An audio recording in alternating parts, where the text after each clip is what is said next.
That's right. And we're also talking to now Lieutenant Colonel Charles Wick. Retired. You got to mention retired. But needs to be reactivated.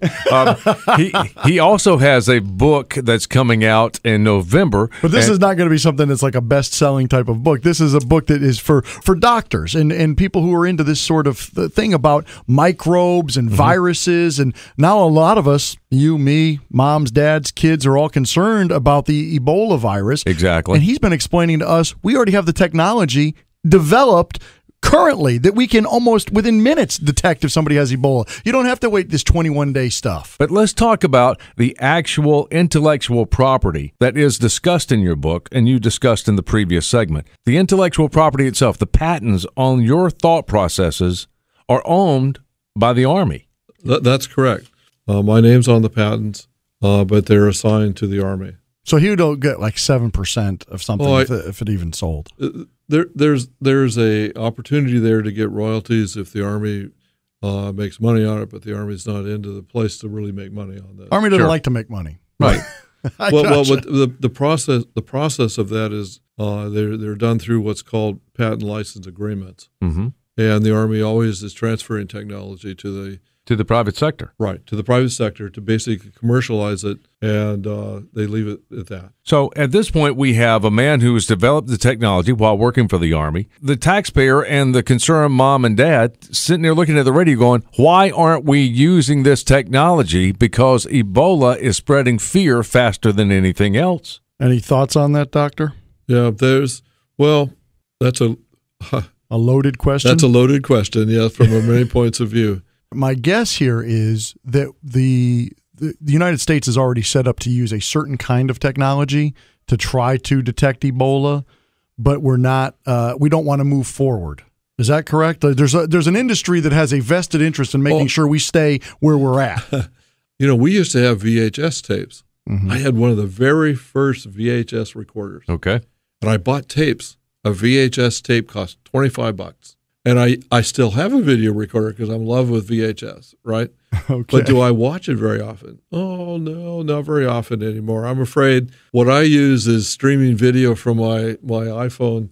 Do I have a VHS? Yes. Do I use it? No.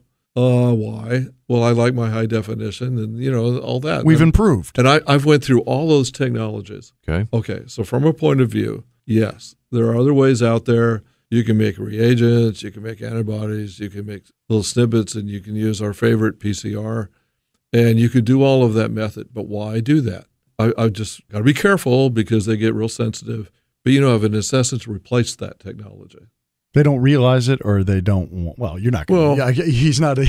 There's no. We can't expect the witness to speculate. Well, there are no tapes to buy. There's no reagents to buy. There's no kits to buy. There's nothing here that has a revenue stream to it. Yeah, if we move forward, there's no way for a lot of these companies to make money. This is just detection. You don't have to resupply. So would it be fair to say if I'm a congressman and I'm charged with working with the Ebola czar, I also have some guys who I like to hang out with who own the companies that make hazmat outfits. They make those emergency kits. I mean, there's all kind of emergency stuff we're making over here. Now, if we run a computer file on this, we're not going to have nearly the need. Not that hazmat outfits will ever go out of style because there are going to be new challenges in the future.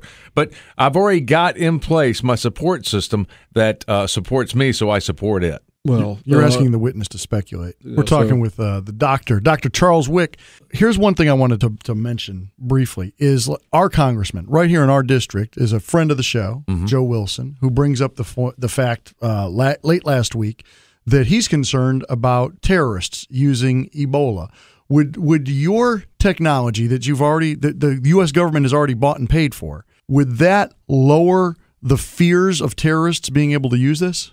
I've been asked that question a couple of times. Remember what terrorists do to cause uncertainty and panic, right? Or disrupt things. Well, if you can take that away, well, the answer is it's not very effective, then, is it? So the thing is, if you suddenly have thousands or tens of thousands of detection systems, they're all online, they're working fine, you can detect wherever everything is, you can detect it quickly. And the point is you've just taken the sting out of that whole global. So It seems like early detection for the people fighting Ebola, that is the key. If they can get it early enough, it seems like we have people who can recover from it. As the problem is, like in Africa, those people don't know about it till it's too late. The problem with Ebola is a very effective microbe. The viruses are referred to frequently as the sharks of the microbial world. And Ebola is dangerous. It's very effective in what it does. So the answer is, knowing where it is, we know how to then work with those people. First step of anything is to know where it's present. So detection is, from my point of view, detection is most important.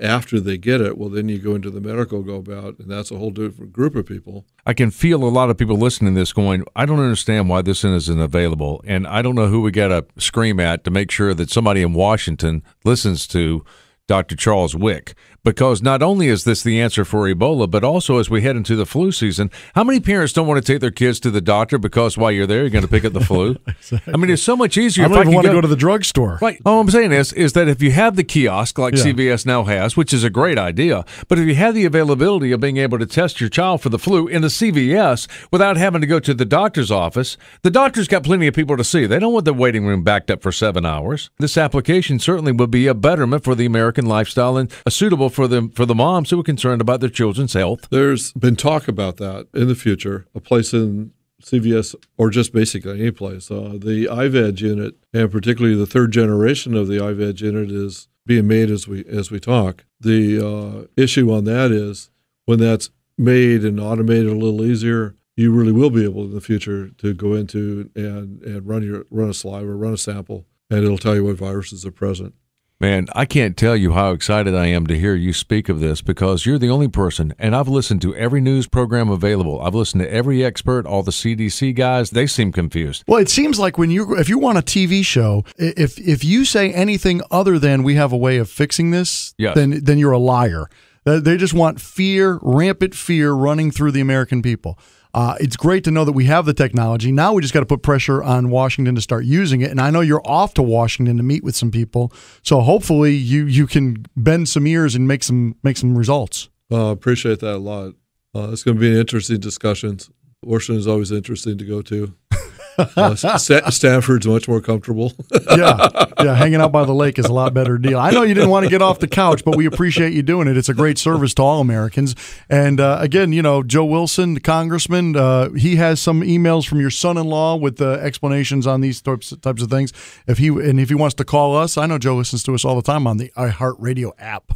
If you'd like to go to the webpage, it's www.chw42.com. Read more about the technology from Lieutenant Colonel Charles Wick, retired, but needs to be reactivated. By the way, it's interesting how he came up with the number 42 for his website. Tell him, Doctor.